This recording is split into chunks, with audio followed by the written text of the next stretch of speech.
अभी तक dance movie का ट्रीजर नहीं आया। लेकिन आपने तो बोला था 15 को आएगा। तो दोस्तों क्या आप भी इन्हीं के जैसे परेशान है कि आखिरकार डांस मूवी का टीजर कब आएगा, सॉरी ट्रेलर कब आएगा। तो दोस्तों आप लोग निश्चिंत रहिए कि मैं आज की इस वीडियो में मैं आप सभी को बता दे रहा हूं कि आखिरकार डांस मूवी का ट्रेलर कब आने वाला है और आखिरकार आज आने वाला था तो क्यों नहीं आया, कारण क्या है। तो देखिए सबसे पहले मैं बता देता हूँ कि आखिरकार कौन से कारण है जिसके कारण डांस मूवी का ट्रेलर नहीं आ पाया। तो दोस्तों जैसे कि आप सभी को पता होगा कि हाल ही में 2 फरवरी से शायद या फिर 1 फरवरी से मैट्रिक का एग्जाम होने वाला है। यही कारण है कि इस मूवी का ट्रेलर नहीं आया, क्योंकि अगर ट्रेलर आ जाता तो फिल्म भी रिलीज करना होता 7 फरवरी को, इसीलिए ट्रेलर को नहीं रिलीज किया गया। और मैं आप सभी को बता दूं कि इस मूवी का ट्रेलर जो है वो 25 जनवरी तक आ जाएगा। लेटेस्ट 25 जनवरी तक इस मूवी का ट्रेलर आप सभी को देखने को मिल जाएगा। तो आप लोग बेचैन ना हो, बहुत जल्द आने वाला। देख सकते हैं मेरे पीछे दोस्त भी हैं और भी सारे दोस्त हैं जो कि पूछ रहे थे बस अरे भाई तूने तो वीडियो बना दिया था कि 15 को ट्रेलर आएगा, लेकिन अभी तक आया नहीं। अरे जब तुमको जानकारी नहीं है तो जानकारी देता क्यों है।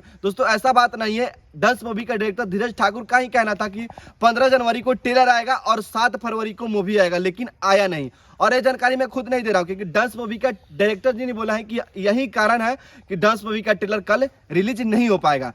हाँ तो दोस्तों आप लोग रेडी रहिए, बहुत जल्द डांस मूवी का ट्रेलर आने वाला है। तो अपना जैसे प्यार टीजर पे बनाए उसी तरीके से ट्रेलर पे बनाइएगा। और डांस मूवी का फर्स्ट गाना काफी तेजी से वायरल हो रहा है, जिस गाना का नाम है तोहार दिल हमरा में धड़केला हमार तोरा में धड़केला गिना, ऐसे करके गाना है। इंस्टाग्राम रील्स पे अभी जाइएगा तो 50-60 हजार के करीब रील भी बन चुका है और ये गाना यूट्यूब पे अभी 3 नंबर पे ट्रेंड भी कर रहा है। वाकई में एक बहुत बड़ी बात है। आपका क्या कहना है नीचे कमेंट बॉक्स में कमेंट करके जरूर से बताएं।